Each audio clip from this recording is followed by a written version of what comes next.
Hello, I'm James, and I'm an old guy in Europe.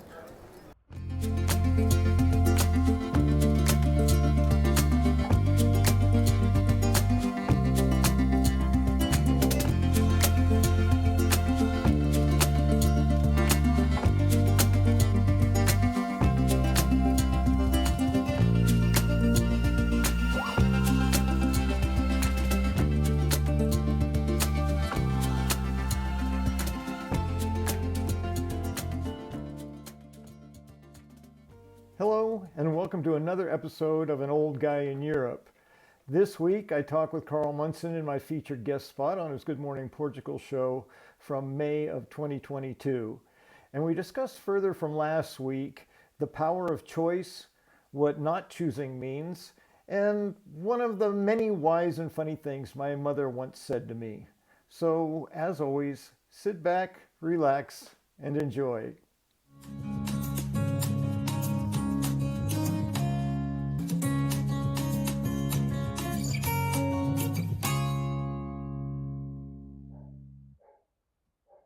Well, good morning to Mr. James Holly. What are you calling yourself this week, James? I never know. something like glory, the glory that is yellow. Something like that. It sounded really Roman to me. 'Tis I, the yellow one. All before me. The photo was just such a bright yellow. I said, I don't know what. That's a good one. Well, good morning to you. I think, like me, you've had a pretty fabulous weekend. Am I right? Yes, very enjoyable. I had a chance to hang out with another one of our riot Friday or Saturday. Suze was stopped by, so we got to hang out for a bit on whatever day it was. I lose track. It's kind of like every day is the same day. So one of those days. Yeah. Well, yeah, Suze that was quite a mission, isn't she? Quite an adventure. And yes, nice for us to have indeed. up with you. Absolutely. It's always fun to meet folks. I'm looking forward to getting to one of the meetups at some point. Got to get my transportation figured out and those kinds of things, but definitely on the to-do list. Lovely to talk to you. Yeah, great, fantastic. So Redwoods, you sent me this. Let's include this, shall we? While we remember, that's given us the scale of the Redwoods, isn't it? Is there anything else you'd like to say about this? Are you in this picture somewhere? No, this is a stock photo, but I felt it really captured the colors and the look of a redwood forest for anyone who hasn't seen one, and certainly the size and scope of a redwood tree, like an old forest redwood tree. I think my friend Slug might be somewhere in there at the foot of the tree, but he'd be kind of hard to see. Yes, yeah, just taking it easy. He's a kind of peaceful, contemplative character, not unlike yourself. And what have you been peacefully contemplating in the week since we last saw you, James? Well, once again, I had a couple of follow-up things from last week as we talked about choice that I wanted to get to before I move on to what I've been thinking about for this week. One of the things I've noticed about the notion of choice is some people who declare they don't have one. I don't have a choice. This came up a lot with the teens I was working with during my internships. And I really started to look at that because I know the feeling. I don't have a choice. And what I ultimately came up with, again, if we put aside the notion that we may have created everything for ourselves and therefore that was a choice, we can put that aside and just say, all right, my circumstances suck. All right, great. So now the choice is, what do you want to do about it? And the response to that is, I don't have a choice. You know, it usually comes when kids were in trouble and the only options were to lose their phone for a week or get arrested by the police, something like that. And I don't have a choice. I said, well, yeah, the two choices you have don't look very good to you, but there's still a choice, right? So the conclusion I came to about this feeling of not having a choice is that the consequences of any of the choices in front of you are not pleasant to look at. It's like, I don't like any of the consequences, therefore I don't have a choice. So that's what that looked like to me when we say, well, I don't have a choice. And then there are people who say, well, I'm not going to make a choice. I just, I refuse to choose, maybe because I don't like my choices. What I came up with there, what I figured out is that not choosing is choosing to let the circumstances make the choices for you. And so it's just a function of conscious choice or not conscious choice. Not choosing just means I'm choosing to let whatever's happening happen with no control over it or no say in it. So I thought those are kind of important elements around choices. Sometimes people argue, that they don't have a choice or choice isn't everything. And I'm not here to argue it. I'm just saying in my experience, that's pretty much all life is one choice after another. And it's relentless, isn't it? I mean, I agree with you. I agree with you. And there is the off ramp, isn't there, to argue about whether that's the case or not.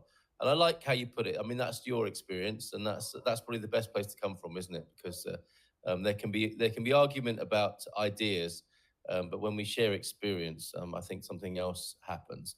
And I would agree with you from my own experience. And I would add that the way you put it there, it just sounded, and is, I think, a little bit exhausting. This is the life of the human being, isn't it? And we must give ourselves some credit and some compassion, and give each other credit and compassion for this process as well, because it's a tough one, isn't it? Like, and clearly, on a sort of rational measure, it's easier for some than others. And those seats change, don't they? It's like musical chairs as well. So the one who looks all kind of okay and happy and should be happy, etc., they have their turn in the dance and not sitting down for a little while.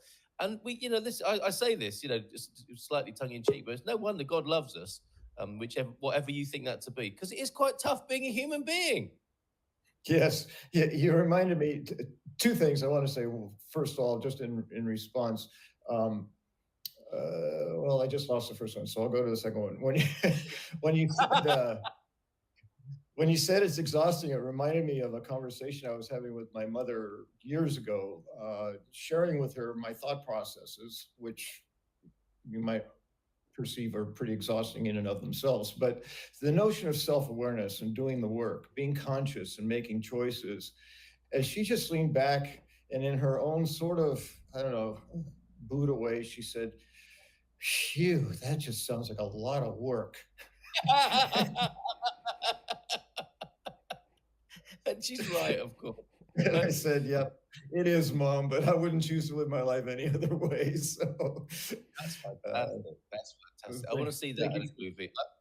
I've got to see that in a movie someday. That's priceless, absolutely priceless. Yeah. Okay. Yes. So I get that. That's something of a preface, is it, to what else has been on your mind? Well, these are all just sort of tangents to thinking, because I'm responding now to things you said. The phrase, in my experience, I have found is an incredibly powerful phrase when we're attempting to communicate in a way that someone will listen. Because as soon as you say it's that way or it's this way, then someone has space to argue, and they probably have evidence that you may be presenting a wrong case. But if you say, in my experience, or I feel this way, that can't be argued, because that's about you, that's personal. And I mean, some people say, well, I feel this way, and they'll say, no, you don't. Well, okay. I mean, you don't know that. You don't know what I'm feeling. So that's one of the things that makes me really mad, James. I don't get mad too often, but if I remember seriously heated exchanges I've had with people, it's with people who've doubted my experience. And that is a challenge for human beings, isn't it? To have their experience challenged. It's among the most awful things, barring obviously physical and psychological abuse. When in the everyday, to have your experience denied is a terrible thing for a human being, I think. It happens a lot to kids, of course, as well, doesn't it? Yeah. To be sort of passed off as your experience doesn't matter, or to have it argued like I know you better than you know you, or whatever that is. Well, it's another topic of conversation potentially in the future, but I pay a lot of attention to at least the concept I've developed around ego. And one of the things I've taught myself and work with my clients around is that whenever ego feels challenged, that's that sense of me is being challenged, it has one of two potential reactions. One is to attack, and the other one is to defend. And inevitably, when we're in that space, we're not getting anything done.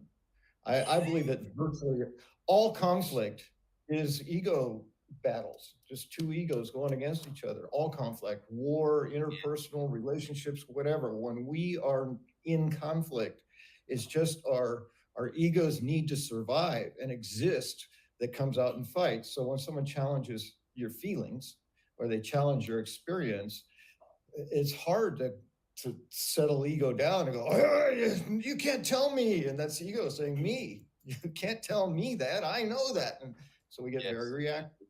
So yes, absolutely. Being challenged like that at a fundamental core level of existence and identity can really get the emotions up for sure.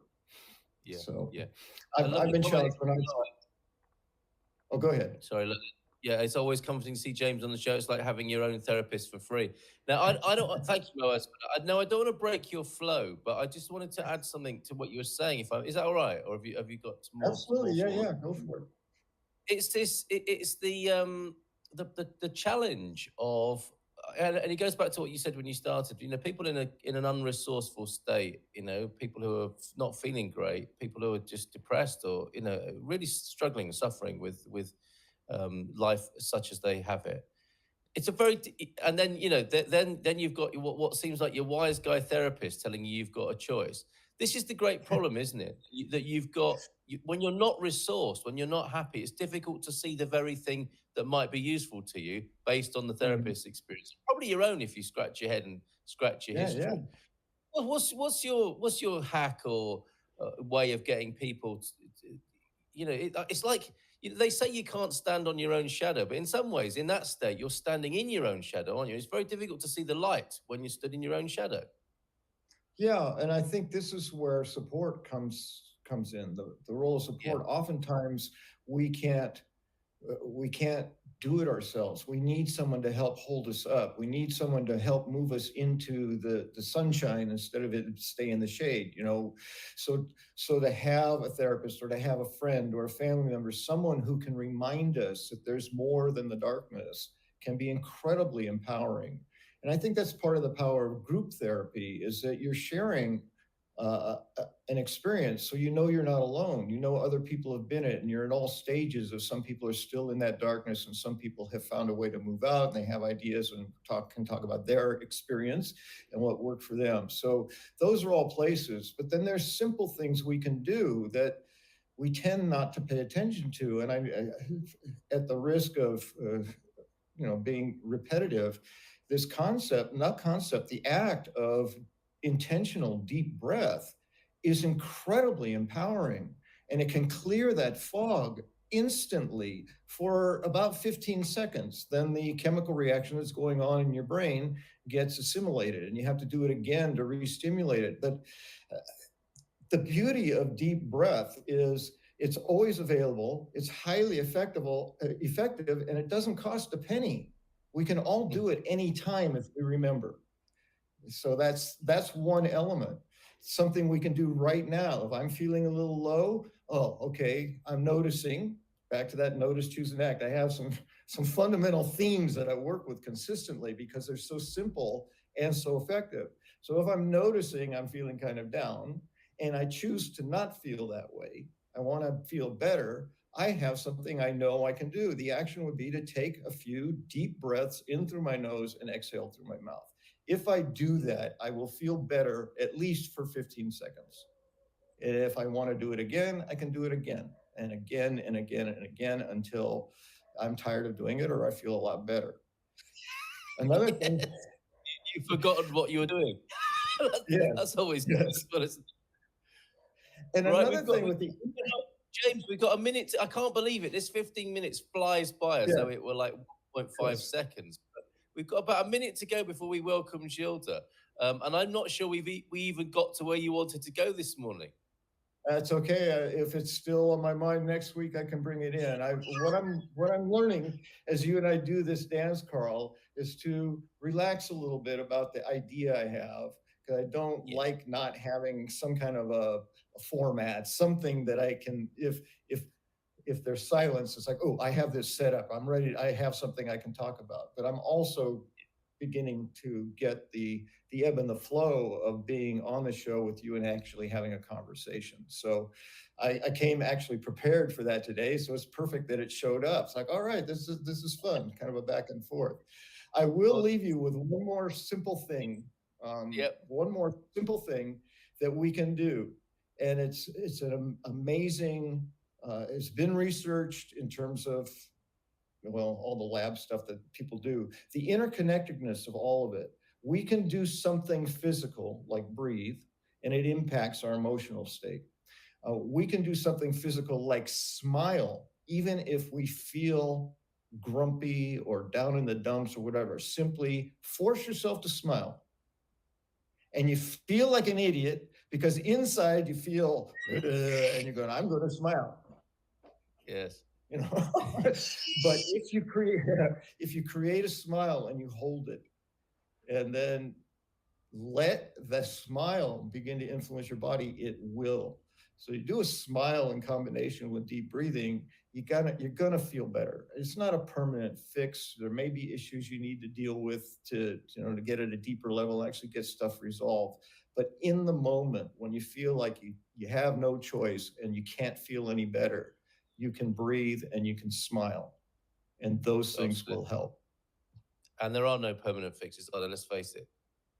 No, why is it? Well, there is one. Well, even that can be argued. The permanent, We need the you, permanent Mark. thing is when we cease to be in this body. Then okay, we're done. At least in this body. Yes, but until then, there may be trouble ahead. But while there's moonlight and music and love and romance, let's face the music and dance. Look, I'm carrying on from what you said a few weeks ago. Dance like nobody's watching. Yes. Text and email like it will be read in court someday. And notice, choose and act like a boss. I think we can say today. Any other adjuncts to that? Yes. Put them in the chat. James, it's been fantastic as ever to talk to you. Can't wait till next Just Monday. don't hit send. I tell them, just don't hit send. Write whatever you want. Get it out. Say what you want. Just don't hit send. Then reread it. Then edit it. Then reread it. Then edit it. Then decide whether you really want to say it or not. Did you really say what you wanted to say? Then send it. Just don't hit send. Some of the best Very good advice. Absolutely. James, thank you so much. See you next week, my friend. I'll see you in the chat. Well, I'm a bit bothered because I just saw your message. And now we've dispatched James into the past. I just saw your message. Tell James to stay. I have something to tell him. Should we get him back? He can come back on. Do you want to tell him to his face? Yes. Okay, all right. James, we know you can hear us. Come back on. You've got the link. Gilda has a message for you. So let's bring this gentleman back on because you wanted to tell him something. Yes. Hola, Hi. Hola. I love seeing you on the show on Mondays. Good to meet you. Yes, I wanted to say that I love to see you too. And I wanted to say that I remember when we chatted, and I only saw your photo when you chatted about when you were the banana slugged. And now,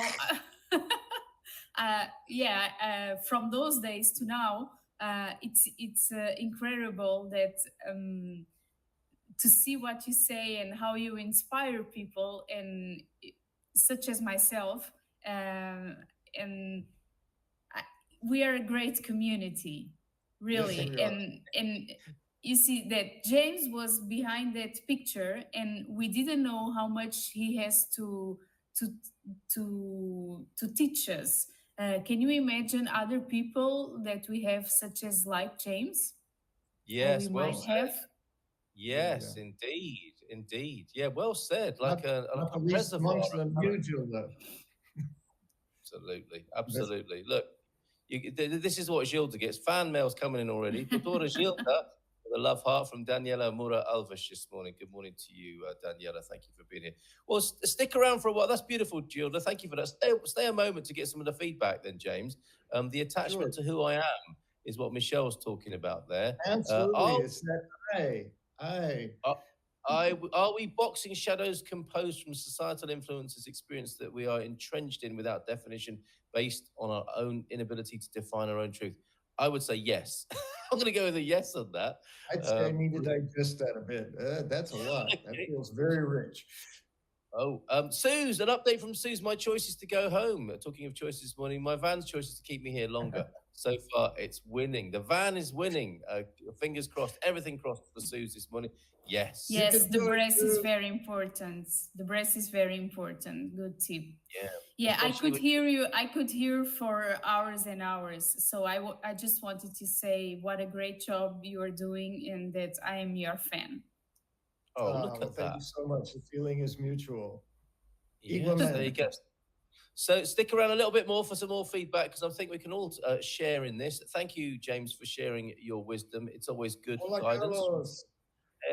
And Sue says, yes, I'm breathing consciously. I thought she said like continuously. Keep it going continuously. I love your sessions, James. That's a good review, isn't it? Thank you, Michelle. James, a good fart relieves the tension, but not great in a group. Pete, why must you do this in mixed company? When you're feeling something in the gut, there's nothing quite like a fart to relieve it. Well, there's a therapist you want. That's unconditional positive regard for every aspect of our physiology. Yes, the forced smile also works when you talk to people on the phone. Oh, they don't even know that you're grinning like a fool at the other end, do they? I used to be a crisis counsellor for child abuse issues. Oh, bless you, Nibinette. And that's what I was taught. That's amazing, isn't it? Well done. Incredible. I think, great. There we go. Another one. Great banana slug as well. And I love the smiles of this show. Oh, look at this. Come on, look, we've got to talk about migration, everybody. It's good to hear you, James, from Nunu as well. Thank you, James. Have a great day, mate. We will say goodbye to you there. And I think maybe what we've got to do then, I shouldn't do that sort of crossover like I did. We should have a chat, the three of us, every Monday, I think, right? Should we agree on that? That would be great. Sure, I would love that. All right. See you next Monday. Bye-bye.